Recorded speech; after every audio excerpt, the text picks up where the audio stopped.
Did you know that acupuncture is involved with our cannabinoids? I'm Lex Pelger. I do canna education for CV Sciences, the makers of Plus CBD, who has excellent CBD and THC products to help with lots of things. Today we'll look at two papers that just came out that I'm highlighting in my Cannabinoids and the People newsletter, but there's actually a pretty large collection of literature about the benefits of acupuncture being mediated, at least partially, by the endocannabinoid system. For more background on that, here's a good recent review paper about the endocannabinoid system contributing to the pain-killing effects of electroacupuncture. Oh, and electroacupuncture is simply acupuncture with two needles where they put a little bit of electricity through them. And for some reason, that seems to be mostly what gets studied in trials. Our first study is a mouse model of stroke, or loss of blood flow to the brain.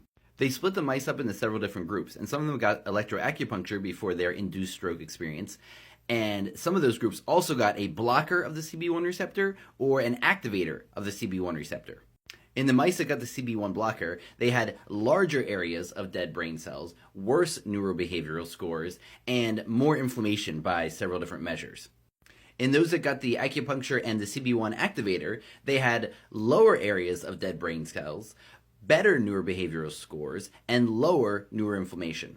Our next study is in a mouse model of inflammatory pain, where they inject them with something unpleasant that leads to increased mechanical and thermal sensitivities, which is a measure for how much inflammatory pain they're feeling.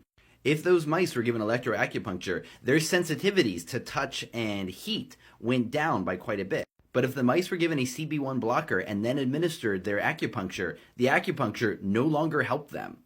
In fact, it was shown that the acupuncture increased the levels of the CB1 receptors overall. So overall, the benefits of electroacupuncture for recovery from stroke and for inflammatory pain seem to be mediated by the CB1 receptor.